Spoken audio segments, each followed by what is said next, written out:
Dans le collectif Renard, on utilise bien le terme d'art mural depuis la nuit des temps, quoi, depuis les grottes préhistoriques.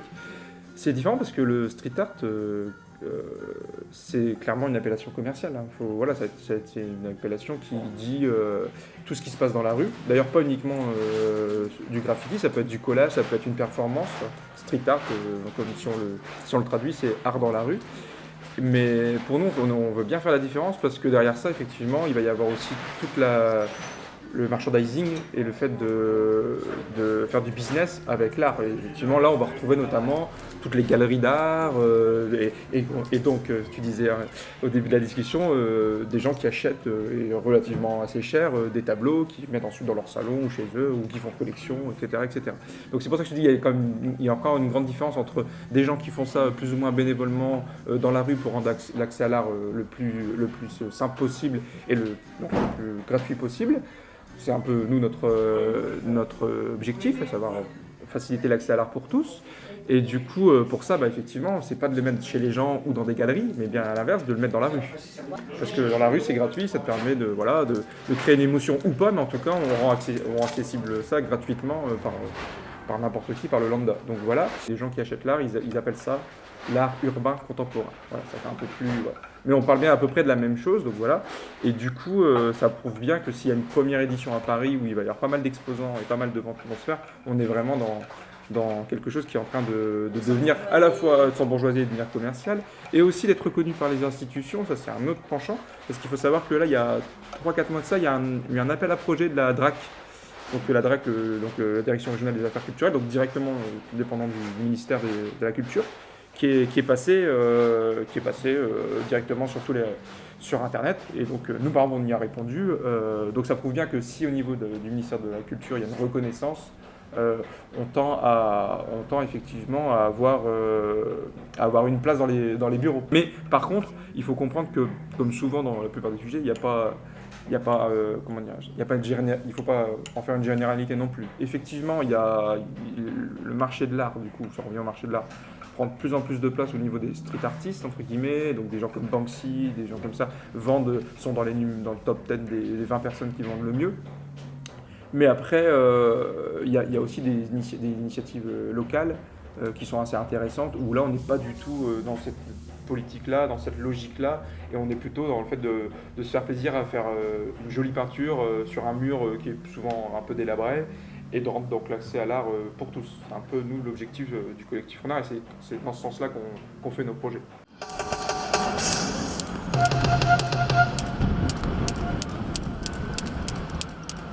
J'ai commencé, pas par le double dutch, mais j'ai commencé par la corde à sauter, la single rope. Une fois j'étais à Paris avec Asma, on était au stade Carpentier, on a vu un boxeur en train de s'entraîner, et voilà, il a commencé par son échauffement, il faisait de la corde à sauter. Et on l'a regardé, on était fascinés parce qu'il faisait quoi? Il faisait côté croisé, des techniques de base. Hein, et moi j'étais à côté, je me suis dit, ah ouais, il est coté lui, hein, parce qu'il fait la corde à sauter. Ok. Donc du coup je me suis dit ouais, pourquoi pas commencer. Et le lendemain j'ai commencé à faire de la corde à sauter. Au fil du temps j'ai découvert qu'il y avait des compétitions et du coup je me suis entraîné pendant 2-3 ans à l'extérieur, tout seul. Du coup comme je m'entraînais devant chez moi, il y a un engouement qui s'est créé dans le quartier. Tous les petits étaient là en train de me regarder, faire mes techniques, etc. Et je me suis dit pourquoi pas les initier. Et voilà, l'histoire du club a commencé devant l'appartement. Le double dutch, c'est un art de rue, ça a commencé à l'extérieur et ensuite ils ont institutionnalisé cette pratique via une association. C'est un sport qui a commencé dans la rue. Nous-mêmes, on a commencé dans la rue. Et si on en est venu à faire un club aussi, c'était par défaut. Parce que s'il y aurait du soleil tout le temps, on le ferait toujours dehors. Parce que dès qu'il y a de soleil, on sort de la salle, les footings, on les fait dehors. Et aussi par souci de sécurité. Parce qu'on a besoin d'avoir un cadre. Dans la rue, c'est trop incertain pour pouvoir encadrer des gens. Du coup, c'est à cause des normes et des lois qu'on a dû avoir une salle. C'est aussi ça, mais si on aurait pu, on serait resté dans la rue. Enfin, c'est pas comme, par exemple, quand on repense au basketball, c'est un sport de rue, mais maintenant ça paraît totalement logique de faire du basketball qu'en salle, alors qu'à la base c'est un sport de rue.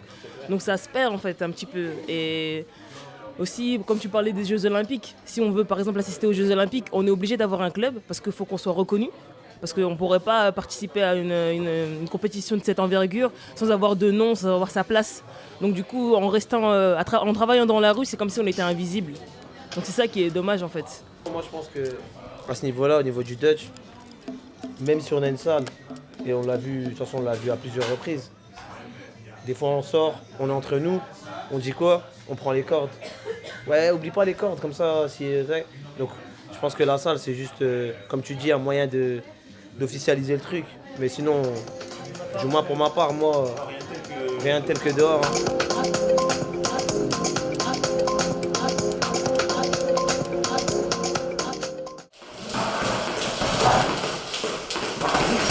Je pratique la boxe thaïlandaise depuis l'âge de 15 ans, donc ça fait 23 ans maintenant.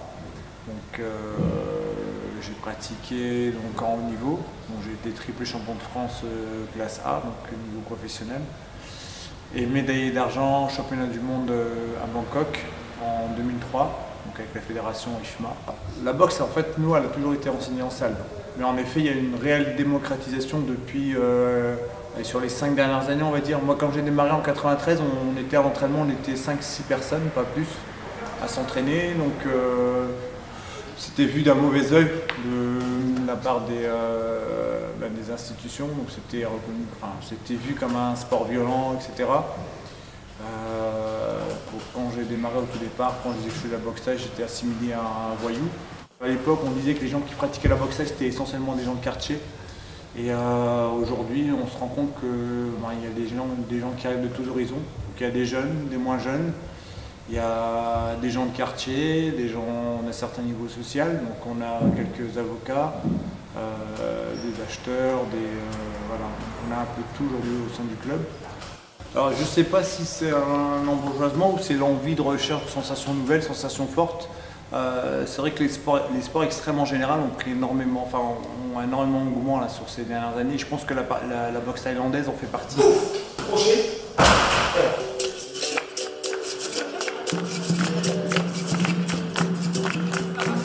Je m'appelle Jérôme, ça doit faire à peu près 15 ans que je fais de la capoeira à Lille. Je me suis toujours entraîné ici. Je donne des cours de capoeira ici depuis bientôt 8 ans à peu près. La capoeira c'est un art martial à base qui tient ses origines d'Afrique. C'est un art martial qui a été créé pendant l'esclavage et puis qui a beaucoup évolué au fur des années, même jusqu'à aujourd'hui ça évolue. Donc voilà, la capoeira c'est un mélange de rituels, d'attaque, de défense. Elle a une philosophie un peu particulière, c'est pas comme tous les autres arts martiaux où par exemple ça se termine forcément par un KO où on compte des points, ce genre de choses. La capoeira c'est plus un échange avec son adversaire. Mais ses origines viennent d'Afrique, il y a beaucoup de luttes qui existent encore aujourd'hui comme la lutte sénégalaise et d'autres luttes avec un côté rituel, avec de la musique, c'est pour ça qu'on a des instruments et tout ça. Le tout aujourd'hui donne la capoeira qu'on fait. Notre association de capoeira, on vient du quartier entre guillemets Oisem et compagnie, un quartier un peu défavorisé.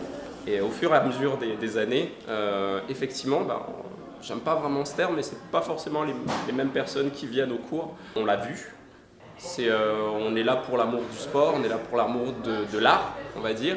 Et aujourd'hui, pour moi, un art doit être entre guillemets fait pour tout le monde. La capoeira en elle-même, ça vient des pauvres, ça vient des esclaves. Et donc voilà, mais est-ce que ça doit rester aux pauvres, est-ce que ça doit rester aux esclaves? Je ne suis pas forcément convaincu.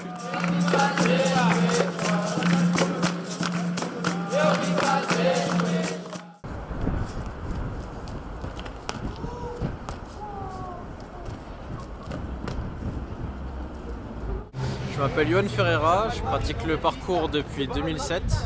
J'ai rejoint l'association Parcours 59 en 2009. Par rapport à ça, on a commencé à bouger ensemble, à se développer. De plus en plus de jeunes ont commencé à nous suivre. On a été vers des voies diplômantes pour se professionnaliser. Et puis on a fini par donner des cours. J'enseigne le parcours en salle depuis 2 ans. Ça a commencé dans les salles de gym que les mairies et les communes nous prêtaient. Et on s'est implanté à Roubaix sur 2 salles différentes, de Shepherd et Buffon. Le parcours, c'est une méthode d'entraînement. C'est une méthode d'entraînement qui va consister à développer son corps et son esprit au franchissement d'obstacles. Donc, les obstacles peuvent être physiques, ils peuvent être dans la rue, ils peuvent être dans la nature, ils peuvent être aussi dans la vie de tous les jours. Et c'est grâce au parcours justement, à force de répétition, à force de persévérance, qu'on apprend à passer justement l'inaccessible. Alors j'ai l'impression que le parcours se développe un peu comme le skate.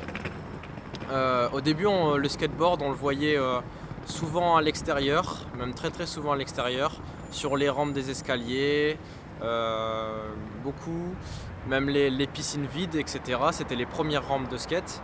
Ça gênait les gens et on a commencé justement à ouvrir des skateparks, en fait des salles qui permettaient aux skateurs de se retrouver. Le parcours part un peu dans cette direction-là, où on va vers des structures qui sont un peu plus sécurisées, qui sont un peu plus contrôlées. Et par ce biais-là, c'est une bonne chose. Par contre, je pense qu'il est important pour le pratiquant, même s'il pratique en salle, de toujours de temps en temps aller en extérieur. Parce que l'extérieur, c'est là que c'est né, c'est là qu'il y a les valeurs, c'est là qu'il y a la philosophie. Et on passerait à côté de ça si on resterait uniquement en salle.